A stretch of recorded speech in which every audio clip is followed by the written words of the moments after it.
सुनिए एक ऐसी कहानी जो आपके दिल को छू लेगी और आत्मा को झकझोर देगी। ये कथा है एक राजा की जिसने धर्म के लिए अपने प्राणों की आहुति देने से भी मुकरे नहीं। ये कहानी है साहस की, बलिदान की और उस सत्य की जो युगों युगों तक गूंजता रहेगा। तैयार हो जाइए क्योंकि आज हम आपको ले चलते हैं आर्यावर्त के उस दौर में जहाँ एक राजा ने स्वर्ग के देवताओं को भी नतमस्तक कर दिया। कभी कभी महानता तलवारों से नहीं बल्कि करुणा के छोटे छोटे कदमों से हासिल होती है। कभी कभी एक राजा का नाम इतिहास में इसलिए नहीं अमर होता कि उसने युद्ध जीते, बल्कि इसलिए कि उसने एक निर्बल प्राणी की रक्षा के लिए सब कुछ दांव पर लगा दिया। यह कथा है राजा शिबी चक्रवर्ती की। एक ऐसा राजा जिसकी धर्म के प्रति निष्ठा ने न केवल धरती बल्कि स्वर्ग को भी हिला दिया। बहुत समय पहले की बात है। आर्यावर्त में एक राजा राज्य करता था। शिबी सूर्यवंशी, तेजस्वी और इतना विनम्र कि उसका नाम सुनकर ही लोग श्रद्धा से झुक जाते। उसके राज्य में कोई भूखा नहीं सोता था। उसका दरबार हर प्राणी के लिए खुला था, चाहे वह इंसान हो, पशु हो या पक्षी। राजा का धर्म है पहले प्रजा फिर स्वयं। यही उसका जीवन सूत्र था। हर सुबह राजा शिबी गरीबों को भोजन बांटता। हर दोपहर वह न्याय की चौखट पर बैठता। हर रात वह अपने दिल से पूछता, क्या मैंने आज धर्म का पालन किया? एक दिन राजा शिबी अपने कक्ष में ध्यान मग्न था। तभी आकाश में एक हल्की सी फड़फड़ाहट गूंजी। एक छोटा सा कबूतर डर से कांपता जान बचाने की आस में सीधे राजा की गोद में आ गिरा। उसकी सांसें तेज थीं, पंख थरथरा रहे थे। राजन, मेरी रक्षा कीजिए, कबूतर ने कांपती आवाज में कहा। मुझे एक शिकारी मार डालना चाहता है। राजा शिबी का हृदय पिघल गया। उसने कबूतर को अपनी गोद में छिपाया और कोमल स्वर में बोला, डर मत छोटे प्राणी, जब तक मैं हूँ तुम पर कोई आंच नहीं आएगी। तभी आकाश में एक भयंकर गर्जना हुई। एक विशाल बाज जिसके पंख तूफान जैसे थे, नाखून तलवार जैसे और आंखें अग्नि की तरह दहकती थीं, वह राजा के सामने उतरा। उसकी आवाज में क्रोध और अधिकार था। राजा शिबी, तुम धर्म की बात करते हो तो क्या मेरे भोजन का हक छीनकर तुम अधर्मी नहीं बन रहे? सभा में सन्नाटा छा गया। राजा का चेहरा गंभीर हो गया। मैं एक जीव की रक्षा कर रहा हूँ, यह मेरा धर्म है, उन्होंने शांत स्वर में कहा। बाज ने तीखे स्वर में जवाब दिया, यह कबूतर मेरा भोजन है, मेरा जीवन है। अगर तुम इसे बचाओगे तो मैं भूखा मरूंगा। क्या यह तुम्हारा धर्म है राजा? सभा में उपस्थित सभी लोग स्तब्ध थे। एक तरफ कबूतर की रक्षा का वचन, दूसरी तरफ बाज का प्राकृतिक अधिकार। धर्म क्या है? राजा शिबी ने गहरी सांस ली। उनके नेत्रों में दृढ़ता थी पर हृदय में करुणा। हे गरुड़, उन्होंने कहा, तुम ठीक कहते हो, मैं इस कबूतर को बचाऊंगा पर तुम्हारा हक भी नहीं छीनूंगा। बाज ने चुनौती दी, तो मुझे इस कबूतर के वजन जितना मांस दो अपने शरीर से। सभा में हाहाकार मच गया। मंत्री चिल्लाए, यह असंभव है। रानी की आंखों में आंसू छलक आए पर राजा शिबी के चेहरे पर एक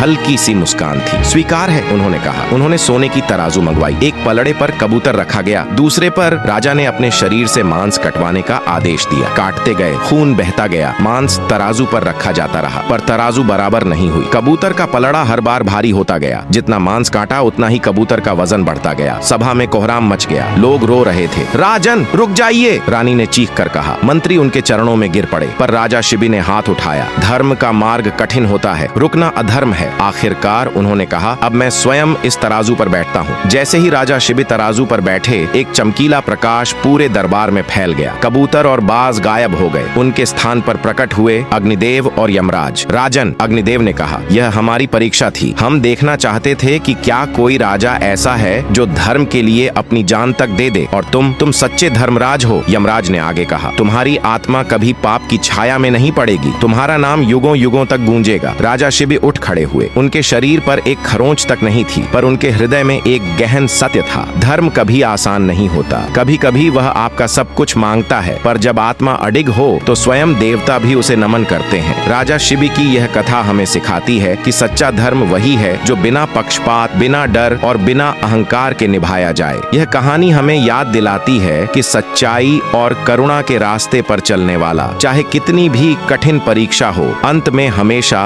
अमर हो जाता है।